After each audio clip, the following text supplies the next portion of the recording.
श्री सच्चिदानंद सद्गुरु साईनाथ महाराज की जय।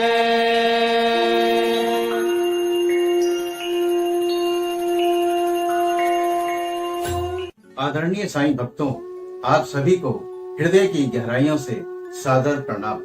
साईं ज्ञान गंगा के सभी एपिसोड्स को पसंद करने के लिए आपका दिल से आभार। आशा करते हैं कि साईं ज्ञान गंगा का ये नया वीडियो भी आपको अवश्य पसंद आएगा। पसंद आने पर आप इसे लाइक व शेयर जरूर करें, और यदि आपने अभी तक हमारे चैनल को सब्सक्राइब नहीं किया है तो प्लीज अभी सब्सक्राइब कीजिएगा। ईश्वरीय अवतार का ध्येय साधु जनों का परित्राण और दुष्टों का संहार करना होता है, परंतु संतों का कार्य तो सर्वथा भिन्न ही होता है। संतों के लिए साधु और दुष्ट प्राय एक ही समान होते हैं। यथार्थ में उन्हें दुष्कर्म करने वालों की प्रथम चिंता होती है और वे उन्हें उचित पथ पर लगा देते हैं। वे भव सागर के कष्टों को सोखने के लिए अगस्त्य के सदृश हैं और अज्ञान तथा अंधकार का नाश करने के लिए सूर्य के समान हैं। संतों के हृदय में भगवान वासुदेव निवास करते हैं, वे उनसे पृथक नहीं हैं। श्री साईं भी उसी कोटि में हैं, जो कि भक्तों के कल्याण के निमित्त ही अवतीर्ण हुए थे। वे ज्ञान ज्योति स्वरूप थे और उनकी दिव्य प्रभा अपूर्व थी। उन्हें समस्त प्राणियों से समान प्रेम था। वे निष्काम तथा नित्य मुक्त थे। उनकी दृष्टि में शत्रु, मित्र, राजा और भिक्षुक सब एक समान थे। भक्तों के लिए उन्होंने अपना दिव्य गुण समूह पूर्णतः प्रयोग किया और सदैव उनकी सहायता के लिए तत्पर रहे। उनकी इच्छा के बिना कोई भक्त उनके पास पहुंच ही नहीं सकता था। यदि उनके शुभ कर्म उदित नहीं हुए हैं तो उन्हें बाबा की स्मृति भी कभी नहीं आई और ना ही उनकी लीलाएं उनके कानों तक पहुंच सकी। तब फिर बाबा के दर्शनों का विचार भी उन्हें कैसे आ सकता था। अनेक व्यक्तियों की श्री साईं बाबा के दर्शन की इच्छा होते हुए भी उन्हें बाबा के महासमाधि लेने तक कोई योग प्राप्त नहीं हो सका। अतः ऐसे व्यक्ति जो दर्शन लाभ से वंचित रहे हैं, यदि वे श्रद्धा पूर्वक साईं लीलाओं का श्रवण करेंगे तो उनकी साईं दर्शन की इच्छा बहुत कुछ सीमा तक तृप्त हो जाएगी। जिस पर साईं की कृपा होती है वो साईं इच्छा अनुसार शिरडी पहुंच बाबा के दर्शन कर आनंद प्राप्त करता है, और साईं इच्छा ना होने पर वहां पहुंचकर भी वो ज्यादा समय तक वहां ठहर ही नहीं सकता। साईं की सब देन यह साईं मैं संसार, साईं आज्ञा मानी सब करो उचित व्यवहार, करो उचित व्यवहार। ओम साईं श्री साईं जय जय साईं, ओम साईं श्री साईं जय जय साईं, ओम साईं श्री साईं जय जय साईं, ओम साईं श्री साईं जय जय साईं, ओम साईं श्री साईं जय जय साईं, ओम साईं श्री साईं जय जय साईं। एक समय काका महाजनी मुंबई से शिरडी पहुंचे। उनका विचार एक सप्ताह ठहरने और गोकुल अष्टमी उत्सव में सम्मिलित होने का था। दर्शन करने के बाद बाबा ने उनसे पूछा, तुम कब वापस जाओगे? उन्हें बाबा के इस प्रश्न पर आश्चर्य सा हुआ। उत्तर देना तो आवश्यक ही था, इसलिए उन्होंने कहा, जब बाबा आज्ञा दे। बाबा ने अगले दिन ही जाने को कहा। बाबा के शब्द कानून थे, जिनका पालन करना नितांत आवश्यक था। काका महाजनी ने तुरंत ही प्रस्थान किया। जब वे मुंबई में अपने ऑफिस में पहुंचे तो उन्होंने अपने सेठ को अति उत्सुकता पूर्वक प्रतीक्षा करते पाया। मुनीम के अचानक ही अस्वस्थ हो जाने के कारण काका की उपस्थिति अनिवार्य हो गई थी। सेठ ने शिरडी को जो पत्र काका के लिए भेजा था वो मुंबई के पते पर उनको वापस लौटा दिया गया। अब बात नासिक के मूले शास्त्री ज्योतिषी की। नासिक के कर्मनिष्ठ अग्निहोत्र ब्राह्मण थे मूले शास्त्री। इन्होंने 6 शास्त्रों का अध्ययन किया था और ज्योतिष तथा सामुद्रिक शास्त्र में भी वे पारंगत थे। वे एक बार नागपुर के प्रसिद्ध करोड़पति श्री बापू साहेब बूटी से भेंट करने के बाद अन्य सज्जनों के साथ बाबा के दर्शन करने द्वारका माई में गए। हस्तरेखा विशारद होने के नाते मूले शास्त्री ने बाबा के हाथ का परीक्षण करने की प्रार्थना की, परंतु बाबा ने उनकी प्रार्थना पर कोई ध्यान न देकर उन्हें 4 केले देकर हाथ दिखाने की बात टाल दी। इसके बाद सब लोग वाड़े को लौट आए। अब मूले शास्त्री ने स्नान किया और पवित्र वस्त्र धारण कर अग्निहोत्री आदि में जुट गया। बाबा भी अपने नियमानुसार लेंडी बाग को रवाना हो गए। जाते जाते उन्होंने कहा कि कुछ गेरू लाना, आज भगवा वस्त्र रंगेंगे। बाबा के शब्दों का अभिप्राय किसी को समझ में नहीं आया। कुछ समय के बाद बाबा लौटे। अब मध्याह्न बेला की आरती की तैयारियां प्रारंभ हो गई थी। बापू साहेब जोग ने मूले से आरती में साथ करने को कहा, परंतु उन्होंने उत्तर दिया कि वे संध्या समय बाबा के दर्शनों को जाएंगे। तब जोग अकेले ही आरती में चले गए। बाबा के आसन ग्रहण करते ही भक्त लोगों ने उनकी पूजा की। अब आरती प्रारंभ हो गई। बाबा ने कहा, उस नए ब्राह्मण से कुछ दक्षिणा लाओ। बूटी स्वयं दक्षिणा लेने को गए और उन्होंने बाबा का संदेश मूले शास्त्री को सुनाया। वे बुरी तरह से घबरा गए। वे सोचने लगे कि मैं तो एक अग्निहोत्र ब्राह्मण हूँ, फिर मुझे दक्षिणा देना क्या उचित है। माना कि बाबा महान संत हैं, परंतु मैं तो उनका शिष्य नहीं हूँ। फिर भी उन्होंने सोचा कि जब बाबा सरीखे महान संत दक्षिणा मांग रहे हैं और बूटी सरीखे 1 करोड़पति दक्षिणा लेने को आए हैं, तो वे अवहेलना कैसे कर सकते हैं। इसलिए वे अपने कार्य को अधूरा ही छोड़कर तुरंत बूटी के साथ द्वारका माई को गए। वे अपने को शुद्ध और पवित्र तथा मस्जिद को अपवित्र जानकर कुछ अंतर से खड़े हो गए और दूर से ही हाथ जोड़कर उन्होंने बाबा के ऊपर पुष्प फेंके। एकाएक उन्होंने देखा कि बाबा के आसन पर उनके कैलाशवासी गुरु गोपाल स्वामी विराजमान हैं। अपने गुरु को वहां देखकर उन्हें महान आश्चर्य हुआ। कहीं ये स्वप्न तो नहीं है। फिर मूले शास्त्री स्वतः ही बोले, नहीं नहीं, ये स्वप्न नहीं है, मैं पूर्ण जागृत हूँ। परंतु जागृत होते हुए भी मेरे गुरु महाराज यहाँ कैसे आ पहुंचे। फिर सब संदेह दूर करके वे आगे बढ़े और गुरु के चरणों पर गिर हाथ जोड़कर स्तुति करने लगे। दूसरे भक्त तो बाबा की आरती गा रहे थे, परंतु मूले शास्त्री अपने गुरु के नाम की ही गर्जना कर रहे थे। फिर सब जाति पाति का अहंकार तथा पवित्रता और अपवित्रता की कल्पना त्याग कर वे गुरु के श्री चरणों पर पुनः गिर पड़े। उन्होंने आंखें मूंद ली, परंतु खड़े होकर जब उन्होंने आंखें खोली तो बाबा को दक्षिणा मांगते हुए देखा। बाबा का आनंद स्वरूप और उनकी अनिर्वचनीय शक्ति देख मूले शास्त्री आत्मविस्मृत हो गए। उनके हर्ष का पारावार न रहा। उनकी आंखें अश्रुपूरित होते हुए प्रसन्नता से नाच रही थी।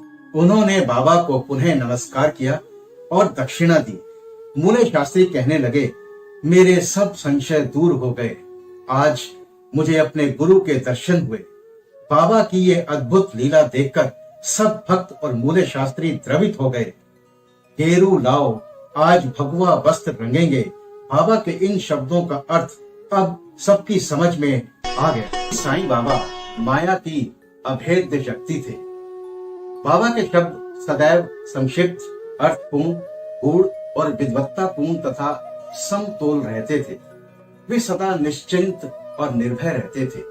उनका कथन था कि मैं फकीर हूँ, ना तो मेरी स्त्री है और ना ही घर द्वार। सब चिंताओं को त्याग कर मैं एक ही स्थान पर रहता हूँ, परंतु माया मुझे नहीं भूलती, क्योंकि वो मुझे अपने चक्र में फंसा लेती है। श्री हरि की ये माया ब्रह्म आदि को भी नहीं छोड़ती, फिर मुझ सरीखे फकीर का तो कहना ही क्या है। परंतु जो हरि की शरण लेंगे वे उनकी कृपा से माया जाल से मुक्त हो जाएंगे। इस प्रकार बाबा ने माया की शक्ति का परिचय दिया। भगवान श्री कृष्ण भागवत में उद्धव से कहते हैं कि संत मेरे जीवित रूप है, और बाबा ने भी हमेशा यही कहा, वे भाग्यशाली जिनके समस्त पाप नष्ट होने हों, वे ही मेरी उपासना की ओर अग्रसर होते हैं। यदि तुम केवल साईं साईं का ही स्मरण करोगे तो मैं तुम्हें भव सागर से पार उतार दूंगा। मेरे इन शब्दों पर विश्वास करो, तुम्हें अवश्य लाभ होगा। मेरी पूजा के निमित्त कोई सामग्री या अष्टांग योग की भी आवश्यकता नहीं है। मैं तो भक्ति में ही निवास करता हूँ। अब आगे देखिए कि अनाश्रितों के आश्रयदाता श्री साईं बाबा ने भक्तों के कल्याणार्थ क्या क्या दिया। नारायण गांव, तालुका जुन्नर, जिला पूना के एक महानुभाव भीमाजी पाटिल को सन 1909 में वक्षस्थल में एक भयंकर रोग हुआ, जो आगे चलकर क्षय रोग यानी टीबी में परिणत हो गया।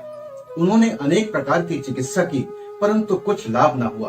अंत में हताश होकर उन्होंने भगवान से प्रार्थना की, हे नारायण, हे प्रभु, मुझ अनाथ की कुछ सहायता करो।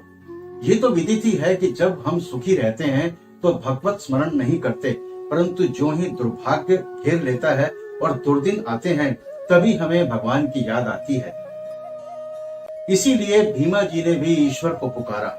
उन्हें विचार आया कि क्यों ना साईं बाबा के परम भक्त श्री नाना साहेब चांदोरकर से इस विषय में परामर्श दिया जाए, और इसी हेतु उन्होंने अपनी स्थिति पूर्ण विवरण सहित उनके पास लिखकर भेज दी और उचित मार्गदर्शन के लिए प्रार्थना की। प्रत्युत्तर में श्री नाना साहेब ने लिख दिया कि अब तो केवल एक ही उपाय शेष है, और वो है साईं बाबा के चरण कमलों की शरणागति। नाना साहब के वचनों पर विश्वास कर उन्होंने शिरडी प्रस्थान की तैयारी की। उन्हें शिरडी में लाया गया और बाबा की द्वारका माई में ले जाकर लिटा दिया गया। श्री नाना साहेब और श्यामा भी उस समय वहीं मौजूद थे। बाबा लेटे हुए भीमा जी को देखकर बोले, ये पूर्व जन्म के बुरे कर्मों का ही फल है। इस कारण मैं इस झंझट में नहीं पड़ना चाहता।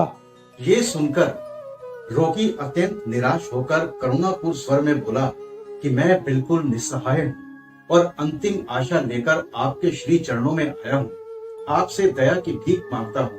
हे दीनों के नाथ, मुझ पर दया करो। इस करुणामय प्रार्थना को सुनकर बाबा का हृदय द्रवित हो आया और बाबा बोले, अच्छा ठहरो, चिंता ना करो, तुम्हारे दुखों का अंत शीघ्र होगा। कोई कितना भी दुखित और पीड़ित क्यों ना हो, जैसे ही वो द्वारका माई की सीढ़ियों पर पैर रखता है, वो सुखी हो जाता है। फकीर बहुत दयालु है और वो तुम्हारा रोग भी निर्मूल कर देगा। वो तो सब पर प्रेम और दया रखकर रक्षा करता है। रोगी को हर 5वें मिनट पर खून की उल्टियां हुआ करती थी, परंतु बाबा के समक्ष उसे कोई उल्टी ना हुई। जिस समय से बाबा ने अपने श्री मुख से आशा और दयापूर्ण शब्दों में उक्त उद्गार प्रकट किए, उसी समय से रोग ने भी पलटा खाया। बाबा ने रोगी को भीमाबाई के घर में ठहरने को कहा। ये स्थान इस प्रकार के रोगी को सुविधाजनक और स्वास्थ्यप्रद तो न था, फिर भी बाबा की आज्ञा कौन टाल सकता था। वहां पर रहते हुए बाबा ने 2 स्वप्न देकर उसका रोग हरण कर लिया।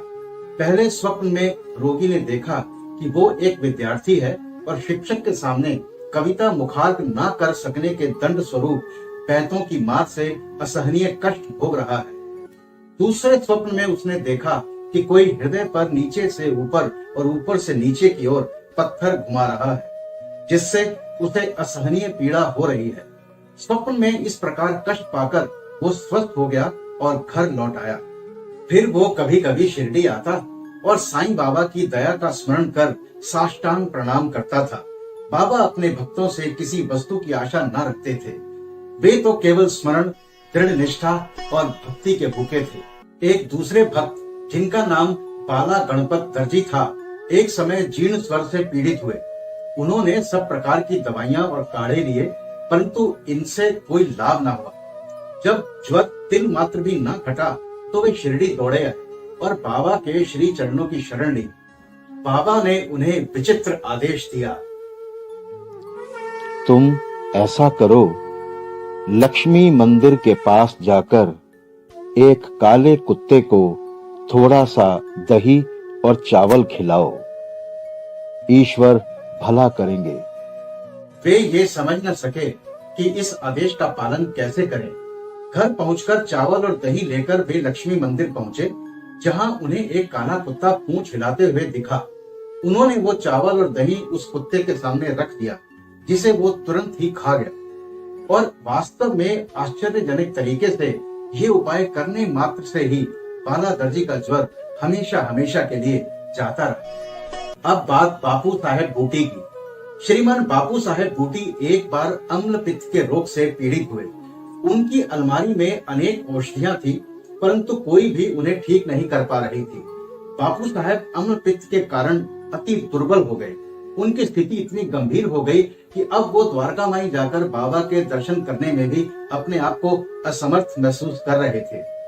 बाबा ने उन्हें बुलाकर अपने सम्मुख बैठाया और अपनी उंगली उठाकर बोले, सावधान, अब तुम्हें दस्त ना लगेंगे, उल्टियां भी अवश्य रुक जाएंगी। अपने फकीर पर विश्वास रखो। और वास्तव में बाबा ने ऐसी कृपा की कि रोग समूल नष्ट हो गया और बूटी साहब पूर्णतः स्वस्थ हो गए। एक अन्य अवसर पर भी वे हैजा से पीड़ित हो गए। फलस्वरूप उनकी प्यास अधिक तीव्र हो गई। डॉक्टर पिल्ले ने हर तरह के उपचार किए, परंतु स्थिति सुधर नहीं पाई। अंत में वे फिर बाबा के पास पहुंचे और उनसे तृषा रोग निवारण की औषधि के लिए प्रार्थना की। उनकी प्रार्थना सुनकर बाबा ने उन्हें मीठे दूध में उबाला हुआ बादाम, अखरोट और पिस्ते का काढ़ा पीने की सलाह दी। कोई दूसरा डॉक्टर या हकीम बाबा की बतलाई हुई इस औषधि को प्राण घातक ही समझता, परंतु बाबा की आज्ञा का पालन करने से ये औषधि रोग नाशक सिद्ध हुई और आश्चर्य की बात तो ये है कि रोग समूल नष्ट हो गया। काका महाजनी नाम के एक अन्य भक्त को अतिसार की बीमारी हो गई और थोड़ी थोड़ी देर में लूज मोशंस होने लगे। बाबा की सेवा का क्रम कहीं टूट ना जाए, इस कारण वे एक लोटा पानी भरकर द्वारका माई के एक कोने में रख देते थे, ताकि शंका होने पर शीघ्र ही बाहर जा सकें। श्री साईं बाबा को तो सब विदित ही था। काका ने बाबा को सूचना ये सोचकर नहीं दी कि वे रोग से शीघ्र ही मुक्ति पा ही जाएंगे। इसी दौरान बाबा की स्वीकृति मिलने पर द्वारका माई में फर्श बनाने का कार्य प्रारंभ होने की तैयारियां शुरू हुई। जैसे ही फर्श बनाने का कार्य प्रारंभ हुआ तो बाबा क्रोधित हो गए और उत्तेजित होकर चिल्लाने लगे, जिससे वहां भगदड़ मच गई। जैसे ही काका भागने लगे, वैसे ही बाबा ने उन्हें पकड़ लिया और अपने सामने बैठा लिया। इस गड़बड़ी में कोई आदमी वहां मूंगफली की एक छोटी थैली भूल गया। बाबा ने एक मुट्ठी मूंगफली उसमें से निकाली और छीलकर दाने काका को खाने के लिए दे दिए। क्रोधित होना, मूंगफली छीलना और उन्हें काका को खिलाना, ये सब कार्य एक साथ ही चलने लगा। स्वयं बाबा ने भी उसमें से कुछ मूंगफली खाई। जब थैली खाली हो गई तो बाबा ने कहा, मुझे प्यास लगी है, जाकर थोड़ा जल ले आओ। काका एक घड़ा पानी भर कर लाए और दोनों ने उसमें से पानी पिया। फिर पापा बोले, अब तुम्हारा अतिसार रोग दूर हो गया। तुम अपने फर्श के कार्य की देखभाल अब कर सकते हो। थोड़े ही समय में भागे हुए लोग भी लौट आए। कार्य पुनः प्रारंभ हो गया। काका का रोग अब प्राय दूर हो चुका था, अतः अब वो कार्य में संलग्न हो गए। क्या मूंगफली अतिसार रोग की औषधि है? अब इसका उत्तर भला कौन दे। वर्तमान चिकित्सा प्रणाली के अनुसार तो मूंगफली से अतिसार रोग में और वृद्धि होती है, न कि मुक्ति। इस विषय में सदैव की भांति बाबा के श्री वचन ही औषधि स्वरूप थे। बाबा की लीला अपरंपार। अगर आप हमसे नए जुड़े हैं और आपने अभी तक हमारा चैनल सब्सक्राइब नहीं किया है तो अभी सब्सक्राइब कीजिएगा, क्योंकि हर गुरुवार को हम लेकर आते हैं आपके लिए बाबा की कथाओं का अनूठा संगम साईं ज्ञान गंगा में। तो मिलते हैं आपसे अगले गुरुवार साईं ज्ञान गंगा के एक नए एपिसोड में। तब तक मस्त रहिए, स्वस्थ रहिए, साईं नाम जपते रहिए। बाबा सबका भला करेंगे। ओम श्री साईनाथाय नमः। अनंत कोटि ब्रह्मांड नायक राजाधिराज योगी राज परे ब्रह्म श्री सच्चिदानंद सद्गुरु साईनाथ महाराज की